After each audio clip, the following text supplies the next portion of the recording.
Hola, bienvenidos. En este video vamos a hablar de un spoiler de esta serie, así que diciendo esto, comenzamos. Gautu frunció el ceño con aspecto muy preocupado por Magen y dijo con voz apresurada: Wenlan, nuestro asunto no tiene nada que ver con él. Déjalo ir. Por alguna razón, la palabra nosotros complació enormemente a Wenlan. Parecía que Gautu y él eran uno solo, y sus asuntos no tenían nada que ver con nadie más, y solo podían discutir y resolverlos a puerta cerrada. Pero el rostro de Gautu palideció en cuanto lo vio, y no parecía capaz de estar a solas con él en una habitación. Wenlan no quería asustarlo de nuevo, así que hizo todo lo posible por controlar su temperamento. Suavizó su expresión y caminó hacia él. Gautu, ¿por qué te escondes de mí? Gautu rara vez pensaba en Wenlan últimamente. De vez en cuando soñaba con él, pero siempre se quedaba en sus días de estudiante. Intentaba por todos los medios evitar pensar en Wenlan, en sus interacciones diarias en el trabajo o en privado. No te escondas de mí, ven aquí, hablemos. El Wenlan de hoy es igual que Gautu recordaba, tan alto, guapo, dominante y fuerte hasta el punto de ser dominante. Sin embargo, en su expresión al mirar a Gautu había dolor, algo que Gautu no podía comprender, pero Gautu no quería comprender nada, solo quería irse rápido con el niño. No entendía por qué Wenlan seguía negándose a dejarlo ir, a pesar de que ya había dejado su ciudad natal y se había ido a otro lugar. Le preocupaba que él y el niño quisieran dividir su fortuna. El auto de Wenlan tenía aire acondicionado. Sentado en silencio estaba Gautu. No podía pensar en nada. Baja un poco el viento, le dijo de repente Wenlan al conductor. Luego extendió la mano por encima del reposabrazos del asiento central y con naturalidad colocó la palma sobre el dorso de la mano de Gautu. Gautu se encogió con evidente rigidez y casi de inmediato retiró la mano. Wenlan se sintió muy incómodo, pero no lo demostró. Percibió la vigilancia y el miedo de Gautu y no quería asustarlo de nuevo, así que todos sus movimientos eran muy ligeros, como un lobo intentando acercarse a un conejo tímido, completamente concentrado y sereno. Magen estaba en otro auto con los guardaespaldas. Ahora solo estaba Wenlan, Gautu, Gaulele y el hijo de Huayon.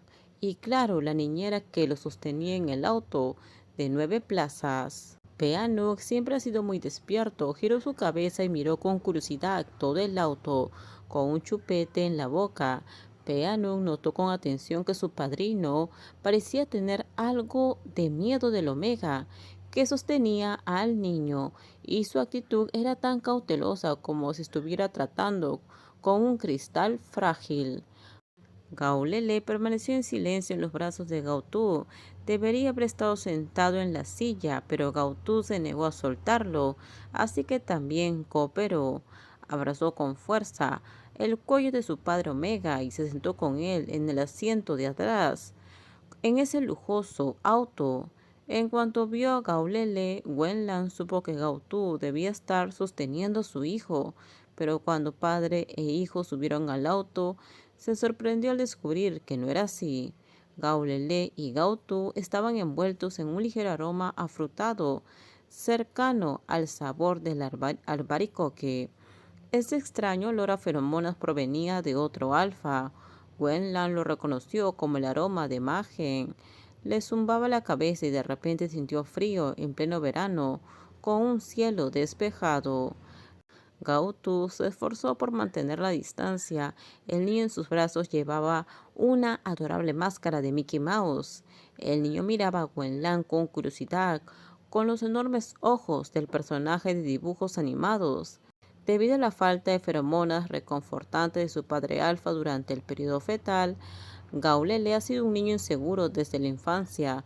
A excepción de Magen, sentía mucha repulsión por los demás alfas y no podía acercarse a ellos, pero no mostró ningún temor ante la llegada de Wenlan. Al contrario, sentía mucha curiosidad. Sus manitos sujetaban a su padre, pero el rostro siempre miraba a Wenlan. Gautú albergaba un profundo temor. Temía perder al niño que llevaba en brazos. Wenlan, papá, ¿quiénes son? ¿Puedo jugar con él? Peanut preguntó. Se soltó de los brazos de la niñera, pisó los zapatos relucientes y caminó hacia Wenlan. Levantó la carita y lo miró. Wenlan, papá. Aunque sabía que no era razonable, Gautu sentía un dolor en su corazón e inconscientemente abrazó a Gaulele con más fuerza. Al notar la inquietud de su padre Omega, Gaulele susurró: Papá, e intentó distraerlo y le preguntó: ¿Cuándo nos vamos a ir a casa? Pronto, Gautu respondió con dulzura. Fingió calma e intentó negociar con su antiguo jefe, pero antes de que pudiera hablar, Wenlan dijo de repente: Este niño es el hijo de Huayon. Gautu no es un buen actor ni es un buen mentiroso, al contrario, sus pensamientos y acciones son coherentes y es muy fácil de discernir. Terminamos. Déjenme sus comentarios ustedes qué opinan sobre este spoiler. Por favor, si gustó el video, dale me gusta, suscríbanse. Bye bye.